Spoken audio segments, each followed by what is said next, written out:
અમદાવાદના કોટ વિસ્તારમાં આ વખતે ઉત્તરાયણ ફિક્કી રહેવાનું નક્કી છે, કારણ કે કોરોનાની મહામારીના લીધે કોટ વિસ્તારના ધાબાનું એડવાન્સ બુકિંગ નહીં થઈ શકે. કોરોનાના લીધે મિલકત ધારકોને ધાબા આપવામાં ડર લાગી રહ્યો છે. સામાન્ય વર્ષોમાં આ સમયે ધાબાના એડવાન્સ બુકિંગ થઈ જતા હોય છે. લોકો અહીંયા પતંગ ઉડાવવા માટે જતા હોય છે, પરંતુ આ વખતે કોટ વિસ્તારની અંદર ઉત્તરાયણ ફિક્કી રહેવાનું નક્કી દેખાઈ રહ્યું છે. કોરોના મહામારીના લીધે કોટ વિસ્તારના ધાબાનું એડવાન્સ બુકિંગ નહીં થઈ શકે. કોરોનાના લીધે મિલકત ધારકો છે તે ધાબા આપવામાં તેમને ડર લાગી રહ્યો છે. હવે ગણતરીના દિવસો જ બાકી છે ઉત્તરાયણને, પરંતુ કોરોના વાયરસના કારણે આ વખતે ઉત્તરાયણ ફિક્કી રહેવાની શક્યતા છે. કોટ વિસ્તારમાં ધાબા ભાડે આપવા માટે લોકોની એન્ક્વાયરી આવી રહી છે, પરંતુ દર વર્ષે આ સમયગાળામાં ધાબાના એડવાન્સ બુકિંગ થઈ જાય છે. પરંતુ આ વર્ષે કોરોના વાયરસના કારણે મિલકત ધારકો પણ ધાબા ભાડે આપતા ડરી રહ્યા છે. ચાલુ વર્ષે કોટ વિસ્તારમાં ઉત્તરાયણ ફિક્કી રહે તે પ્રકારના એંધાણ છે, કારણ કે આ સમયે સામાન્ય વર્ષોમાં ઉત્તરાયણના ધાબા માટે અનેક ઇન્ક્વાયરીઓ આવતી હોય છે. તેની સાથે ધાબામાં એડવાન્સ બુકિંગ પણ થઈ જતા હોય છે. અને કેવા પ્રકારની પરિસ્થિતિ છે, જે વ્યક્તિ દર વર્ષે ધાબાના એડવાન્સ બુકિંગ ને પૂછપરછની ઇન્ક્વાયરી સાથે જોડાયેલા છે, રાકેશભાઈ આપણી સાથે છે. રાકેશભાઈ, કેવા પ્રકારની પરિસ્થિતિ છે આ વખતે? ધાબા ભાડે માટે ઇન્ક્વાયરી આવી છે ખરી, અને કોઈ બુકિંગ કરાવે છે ખરા? દર વખતની જેમ આ વર્ષે છે ને લોકોનો ઉત્સાહ બહુ ઓછો જોવા મળ્યો છે. દર વખતે તો શું છે, ધાબા બુકિંગ થઈ જાય, આપણે બધાને વિનમ્રપૂર્વક ના પાડવી પડે કે ભાઈ હવે અમારી પાસે સ્પેસ નથી.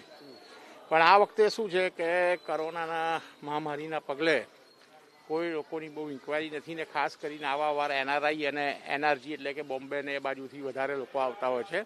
પણ આ પરિસ્થિતિને ધ્યાનમાં લઈને લોકો પણ અત્યારે કોઈ એવું જોખમ લેવા માગતા નથી, અને એના પરિણામે આ વખતે બહુ જ કોઈની ઇન્ક્વાયરી આવી નથી.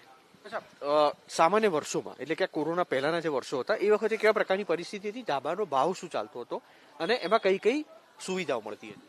એમાં એવું છે કે જેમ વહેલું સમયસર બુકિંગ કરાવી દે તો 12,000 થી 15,000 સુધીમાં પણ મળી જતું હતું. પણ પછી છેલ્લા સમયે કરવા આવે ને કોકનું પડ્યું હોય તો એ પછી 15,000, 18,000, 20,000 પણ લઈ લે એમ. અને એની અંદર ફેસિલિટીઝમાં સવારનો નાસ્તો, બપોરનું જમવાનું અને એ રીતના પણ પેકેજ હોય. એટલે જેને જે રીતે કરવું હોય, એમને ખાલી ધાબા પર એન્જોય કરવું હોય તો એ રીતના પૈસા થાય, અને જેને બધું ફેસિલિટીઝ પ્રોવાઈડ કરવાની હોય તો પછી એ રીતે એનો એ જ ચાર્જ લાગે. પણ સગવડ બધી મળી જાય ને બધા પ્રોપર એન્જોય કરે. ડ્રેસકોડ સાથે જ આવે લોકો બહારથી. બધા નાના છોકરાનો બી એક જ ડ્રેસ હોય, અને 60 વર્ષના અંકલ હોય તો એમનો પણ એ જ ડ્રેસ કોડ હોય, અને એ રીતે પ્રોપર એન્જોયમેન્ટ કરતા હતા એ લોકો.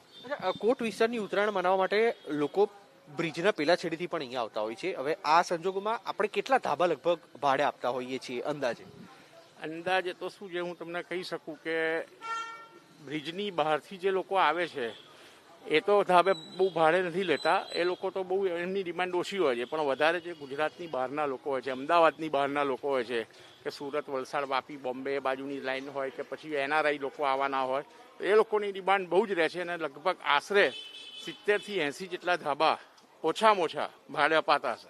આ પ્રકારની પરિસ્થિતિ છે. કોરોનાના કારણે મહારાષ્ટ્રથી આવતા જે લોકો છે તેઓ આ વખતે ઉત્તરાયણ મનાવવા માટે નહીં આવે, જેના ભાગરૂપે આ સમયગાળા દરમિયાન જે ધાબાની ઇન્ક્વાયરી માટે અને ભાડે આપવા માટે જે પેક થઈ જતું હોય છે આખું જે બુકિંગ, તેમાં અત્યારે એક ઇન્ક્વાયરી માત્ર આવી છે, અને જેના કારણે આ વર્ષની ઉત્તરાયણ ફિક્કી જોવા મળે તે પ્રકારની સ્થિતિ છે. કેમેરામેન એનેશ ગુડિયા સાથે કુશાંક સોની, એબીપી અસ્મિતા, અમદાવાદ.